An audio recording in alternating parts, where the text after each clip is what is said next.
সংসার করাইবেন না, এত কিছু করছেন সব নাটক। নাটক করছে, এখন তো তাই বসতেছি। এরা এই নাটকটা করছে। বরগুনার পাথরঘাটায় প্রবাসী স্ত্রীর সঙ্গে পরকীয়া করতে গিয়ে এক পুলিশ সদস্য স্থানীয়দের কাছে আটক হয়েছেন। পরে পুলিশ সদস্যকে রশিতে বেঁধে থানা পুলিশের কাছে তুলে দেন স্থানীয়রা। বৃহস্পতিবার 22 জানুয়ারি গভীর রাতে উপজেলার কালমেঘা ইউনিয়নে ছনবুনিয়া গ্রামে এ ঘটনা ঘটে।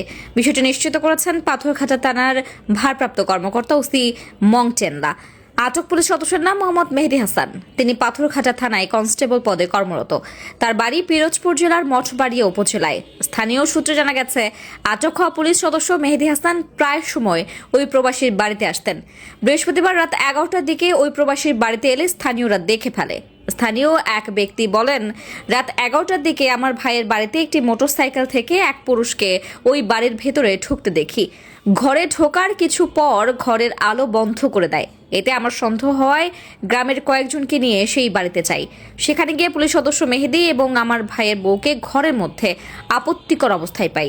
এরপর আমরা থানা পুলিশকে খবর দিলে তারা এসে নিয়ে যায়। অভিযুক্ত পুলিশ সদস্য মেহেদী হাসান বলেন, ওই নারী আমার আন্টি হন। তার সঙ্গে প্রেমের কোনো সম্পর্ক নেই। তার ছেলেকে প্রাইভেট পড়াই, তাই তাদের সঙ্গে পারিবারিক একটা সম্পর্ক রয়েছে। একটি মোবাইল নম্বর নিতে এসেছিলাম, পরে আমাকে আটক করে মারধর করে বেঁধে রাখা হয়। এ বিষয়ে পাথরঘাটা থানার ভারপ্রাপ্ত কর্মকর্তা ওসি মংচেনলা বলেন, প্রবাসীর স্ত্রী সহ পুলিশ সদস্যকে আটক করা হয়েছে। ঘটনা পুরোপুরি জেনে ব্যবস্থা নেওয়া হবে। এর সাথে সে তো বলছে যে সরবরাহ গাড়ি নামাই দেন। আমার ভাইরা যা বলছে, বোনেরা এইগুলাই ওই সাথে ছিল, ওই সাথে ছিল, ও আমি আমার ওই ভাইটা আর আমার একটা ভাবি, আমরাই ছিলাম প্রথমে। আমরাই দেখছি যে ওই হুন্ডাতে ওই ছেলেটা ভিতরে ঢুকছে।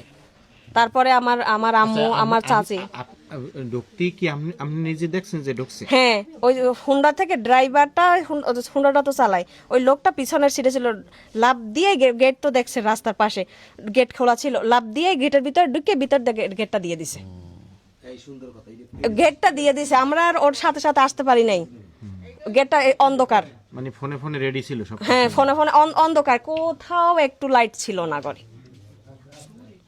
ওর ঢোকার সাথে সাথে হুন্ডা মানে দাঁড়ায় নাই। ধরেন একটা লোক নামবে, হুন্ডা অফ করবে, আবার যাওয়ার পর আবার ছাড়বে, দাঁড়াই নাই। স্লো করছে, স্লোর ভিতরে উনি লাফ দিয়ে গেটের ভিতরে ঢুকে গেটটা লক করে দিছে, হুন্ডা চলে গেছে। মানে অর্ধউলঙ্গ অবস্থায় কোন রকম বেড়াইছে, কোন রকম বেড়াইতে পারে না। যাইয়া সাইদুল ভাই বলে, ভাই দাদা আমি একটা অন্যায় করছি, আমার এবারের মতো মাফ করে দেন। এর বাসায় নিয়ে যাবে এখন এত কিছু হয়ে। আপনারা কি করবেন আমারে বলেন, স্টেট বলেন। হ্যাঁ, না আমরা কোথায় যাবেন? হ্যাঁ, কোনখানে থানায় দেবে? কোথায় যাবেন? আমি মুরব্বিল্লাহ কথা বলছি, আপনি যেটা বলছি এটা আপনি বুঝেন। আপনি খাও বোঝা বুঝছেন না। সময় খাইয়ে লইয়ে কইলো আমরা রস চুরি করি খামুন, কোথায় আছে দেখি। এই মাইয়েটা বিয়ে দেশে আপনার ওই চিটেগা এমন রস খাইছি, অনেক বছর হয়েছে, খাইয়ে দেখবো না আর কি যে ধরা পড়ছে কি ভাবে। এর মধ্যে ওই দেখে যে হুন্ডু আইতে আছে, এর মধ্যে ওই চলন অবস্থায় বলে ওই ছেলে লাভ দিয়ে পড়িয়েই গেট খোলা থইছে, গেটের মধ্যে ঢুকিয়ে গেট আটকাইছে। এই অগমনে শুনতে হয়েছে, ওরা সব আই সাইডগুলো খাড়াই রয়েছে, ঘরের বাতি অফ করে হেলাইছে। এই তো এখন ওই হ্যাঁ মাইটাইরে সবাই বলাই এইনি খারাইছে, ওইনি খারাইছে, ওইনি খারাইছে, সব গেরাও দিয়ে গেছে। এরা দুইজন ঘরের মধ্যে, ছায়া আর ব্লাউজ, কাপড় নাই। মেয়ের গায়ে ছিল খালি একটা ব্লাউজ আর একটা পেটিকোট পরন। না ভাই, আমি এখানে আসছি 10:30টায়, তারা ঢুকছে 11:30টায়। তো 15 মিনিটের মধ্যে আমি একটা বড় ধরনের অপরাধ করে ফেলাইছি এখানে। আমি বলি, এই বাসার যে ছেলেটা ও আমার কাছে থাকে, সেই সুবাদার বাবার সাথে আমার একটা ভালো সুসম্পর্ক, ঠিক আছে। তো তারা পাথরঘাটায় ঘর উঠাইবে বা বিভিন্ন বিষয়ে আমার কাছে ফোন দেয়। তো ওনাদের কাজের যে ঘর উঠাইতে যে টাকাটা লাগবে সেই টাকা ওনার কাছে জমা নাই, ঠিক আছে। তো আমি তাকে বলছি যে তাহলে আপনার যে টাকা কিভাবে ম্যানেজ করা যায়, আমি তো এই মুহূর্তে পারতেছি না। তা আমার বড় ভাইরে বলছি যে সে আমার যে জমি আছে ওইটা এগ্রিমেন্ট রেখে 3 লাখ টাকা ম্যানেজ করবে, ঠিক আছে। আর দেখি যে ওই সোনাদানা করা যায় কিনা। আর আমি একজনের কাছে 2 লাখ টাকা পাবো, এগ্রিমেন্ট দিছি জমি, কিন্তু এই জমি আমি কওলা করছি, ঠিক আছে। আর যাইয়া আরো একজনের কাছে 50,000 টাকা পাবো তা হে কইছে যে আপনি একটু যাইয়া দাবার দিলি টাকাটা দিয়ে দেবে।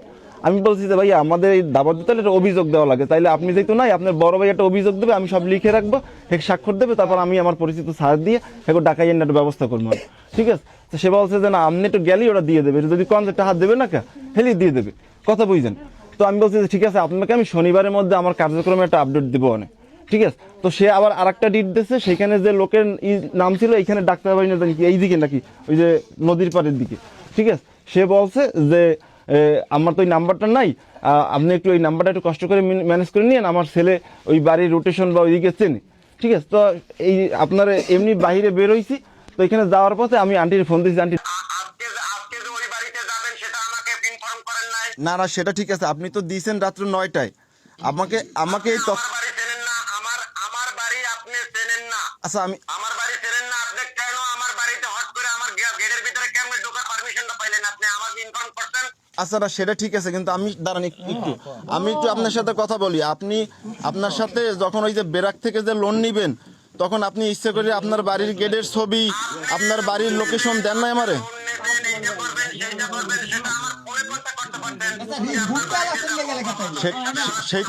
আবার ওই আঙ্কেল হ্যারে বিভিন্ন ভাবে ভুল বোঝাইছে, ঘরের মধ্যে পাইছি এক কম্বলের মধ্যে, আটকানিয়ে দরজা এক কম্বলের মধ্যে কিভাবে পাই বলেন? 10 বা 15 মিনিট সর্বোচ্চ সময় উনি আমার পাঠাইছে। আমরা তো এই যে বাইরে মানুষ বাইরে না, সন্ধ্যা পর এখন একটু শীত কম, ঠিক আছে, বের হইছি।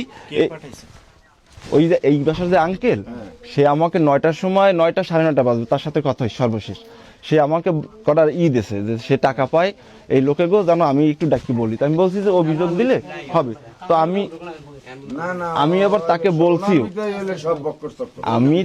বলছিও যে আপনার এইগুলো না আপনার ভাইকে কিন্তু বাদী হইতে হইবে, সেটা কিন্তু আপনার পক্ষে থাকা লাগবে। যে বাসায় আসছেন তার স্বামীর সাথে বলছেন? হ্যাঁ ঠিক আছে, কিন্তু সে বলছে যে আপনি ডাকলে হইবে, যদি আমি বলছি যে যদি ডাকি আমরা, যদি তারপর যদি কোনো বৈঠক বসে, তখন কিন্তু আপনার পক্ষে আপনার ভাইয়ের যাওয়া লাগবে, ঠিক আছে? এরপরে যখন করছি এই আমার হেরাইয়া করি, এখন বিভিন্ন ভাবে কথা কইয়া বাইন্দে মারছে, আগে আইলি তাই তোরে দেখছি। আপনার এখন ডিউটি নেই? না রাত্রে তো ডিউটি হয় না।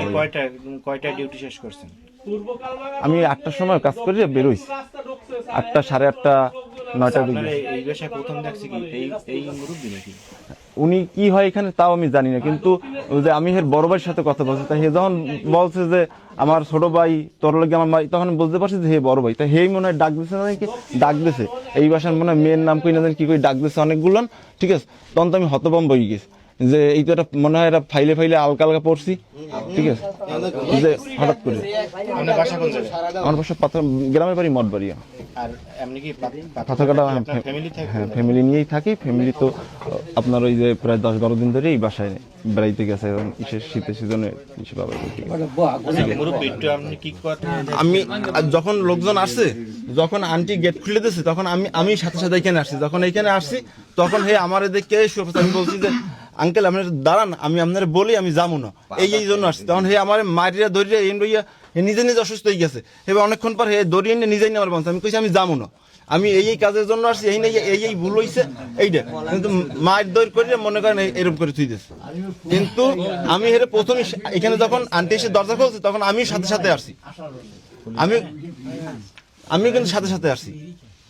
আপনি বলছেন আসছেন একটা ফোন নাম্বার নেবেন, একটা ফোন নাম্বার নিতে আপনার কত সময় লাগবে, কয় ঘন্টা লাগবে? আমার কথা, আপনি মোটরসাইকেল ছাইরে দিলেন কেন? আমার কথাটা, আপনি আসছেন ফোন নাম্বার নিতে, ফোন নাম্বার নিয়ে চলে যাবেন, আপনি হাঁটতে যাবেন? না আমার কথা, মোটরসাইকেল কেন বিদায় দিবেন? আমার কথাটা শেষ করি আগে। এইখানে যখন আমি তো আন্টির ফোন দিছি যে আন্টি ওই যে ডাক্তার বাড়ি যামু, যেখানে বাড়িটা তো আপনি চেনেন, কইছি যে হয় সুলিশগাড়ের ওইখানে, বলছি যে এই লোকের নাম্বারটা আছে কিনা আপনার কাছে, ঠিক আছে? আঙ্কেল তো ম্যানেজ করে দিতে পারে না, নাম্বার আছে মনে হয় ইসে। তাই আমি বলছি আন্টি এখানে দাঁড়ান, যখন এখানে দাঁড়াইছি তো আন্টি বলছে যখন আসছেন চা খাইয়ে যান, ঠিক আছে? আমি তো আসেন না, বাচ্চাটার পড়ান কষ্ট করেন। তো রেন্টেকার বলছে যে ভাই আমি করি, আপনি আমার ফোন দিন, ঠিক আছে? আমি বলছি ঠিক আছে, আমি 10 মিনিটের মধ্যে বেরোইতেছি, আপনি করেন ভাই। রেন্টেকারের নাম্বারটা আমি পাবো কোথা থেকে? ফোনের লক কিন্তু আপনি খোলেন না এখনো? না ভাই লক খুলিনি, লক তো আমি খুলিনি, আমি তো বলছি। কিন্তু আমি বলতেছি যে এখানে সে যখন এই দরজা খুলছে, আঙ্কেল আইছে, আমি তো আঙ্কেলের সামনে এখানে দাঁড়াইছি। আমি কিন্তু দাঁড়াইছি যে হে চিল্লাইতেছে জোরে। আমি বলছি আঙ্কেল চিল্লাইয়েন না, মান সম্মান করেন না, এখানে কোনো কিছু না, আমি বলতে না বিষয়টা। কিন্তু হে বোঝার আগে মনে করেন চিল্লাইয়ে ইটি করে এরকম করে তুই দিচ্ছে। আমি তো এখানে বসা ছিলাম, সে বলছে বসেন, আমি চা করে দিছি। ওইখানে বাতি জ্বালাইয়ে সে চা করতে গেছে। আমি তো এখানে দাঁড়াইছি, এখন অন্ধকার ছিল না, লাইট তো জ্বালানো ছিল।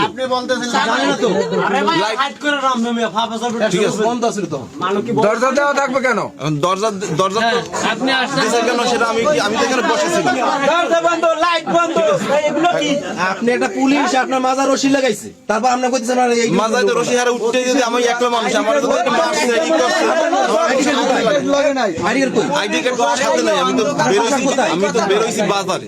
লোভী আমরা দুইটা ভাই, আমাকে বোন নাই, কিন্তু বিয়ে করাইছি, আমার ভাইয়ের মতো ডাকবে, বসবে। কিন্তু এই গ্রামের মানুষে যারাই যে সময় ধরে, কিন্তু ভাই বা ওই বউর ভাইরা সবাই বলে আপনারা তো কোনো প্রমাণ দিয়ে ধরতে পারেন না, কোনো প্রমাণ দিয়ে আপনারা ধরতে পারেন না। তাহলে এই কিছুদিন আগে এরকম একটা দুর্ঘটনা হয়েছে, কিন্তু ওরা ধরতে পারে নাই, দৌড়ে চলে গেছে, কিন্তু তারপরে আমারে ডাকছে, কিন্তু সে সময় তো আর পাইনি। কিন্তু তারা সবাই বলে আপনারা এই ধরনের কথা বলেন, তার স্বামীও বলে ধরিয়ে দেখাইবেন, তারপর হলে প্রমাণ। এখন আপনি কইবেন এক কথা, আর একজনে কইবে আর এক কথা, তো এটা তো আর মানি না। তা আমি ওদিক দাইয়া টিভির সামনে বইছি, টিভির সামনে বসছি। বসার পর আমাদের একটা ফোন গেছে বাড়ির দিয়ে, আমার নয়া চাচার, তুই কোথায়, তাড়াতাড়ি আস। আমি জোতা ভালাই থুই, আমি আন্দারে দৌড়াইয়া ওই কুলদে ঢুকে এই জায়গায় আইছি। ওরা সব ওই বেড়ার সাইডে, যে এরা দুইজনে ওখানে কি করে, সব আলো মানে অন্ধকার, কিন্তু সবকিছু দেখতে মোটামুটি আন্দাজে দেখতে পায়। ওই সাইডে বাতি ধরেন না।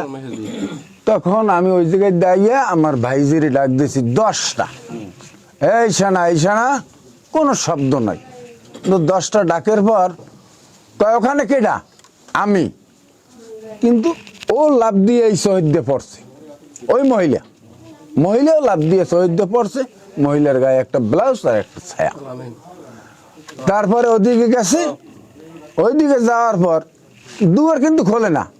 আমি অনেক সময় দাঁড়াই রয়েছি, এমনি করছে কি, ওই নামিয়া জোতা লই যে ওদিকে দৌড়তেছে। সেই সময় আমি কই, ছুয়ারের বাচ্চারা, তোরা দুয়ার খুলবি না, ভাঙ্গে উঠবো। এর মধ্যে ওই বউ টাস করিয়া বাতিটা ধরাইয়া ওখানে গেছে, যাইয়া আমারে কলে, দাদা অন্যায় করছি, মাফ করে দেন। আর ও যাইয়া আমার অন্যায় করছি, ধরে মাফ করে দেন। কথা বলেন, কিন্তু দুজন ওই চকিতে ছিল। একটা কিন্তু মারছেন তো অনেকই। এখন যদি দরজাটা আটকানো থাকে, ঠিক আছে, তাহলে হে ওহিন ভাইয়া দেখ, এই জানলাটা এইভাবে খোলা ছিল, এইভাবে। আমি এটা তো আমি দাঁড়াইছি, এখান থেকে আমি দাঁড়াইয়া আমি ওই যে হাইটটা ওইখানে গেছি, ঠিক আছে। এখন যখন অপরিচিত ভাষার ঘরের ভিতরে ঢুকছো কেন? আমি তো সেটা অপরিচিত ভাষার ঘরের ভিতরে ঢুকছো কেন?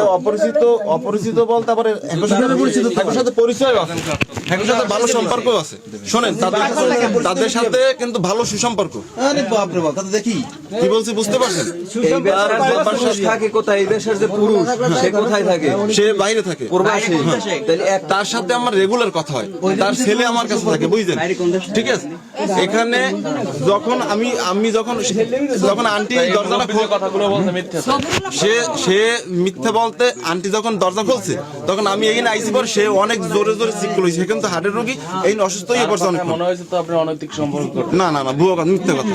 10 কি 15 মিনিট দেখেন, মারতেছে, দেখেন। আমি তো বাসার ভিতরে ছিলাম। আমি কেন এতগুলো মানুষ, পুলিশের চাল এখানে থাকবে না, এখানে পুলিশের চাল না, আমার কথা শোনেন।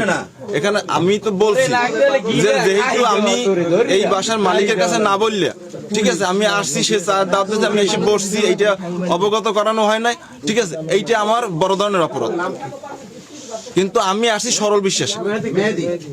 সরল বিশ্বাস আসলে ঘরে বাতি জ্বলবে না কেন একটাও? ঘরে আমি তো আসি 10 মিনিট, সে তো আমি আসছি বাতি কি আমি জ্বালাম? বাতিটা কি আমি জ্বালাবো বলেন?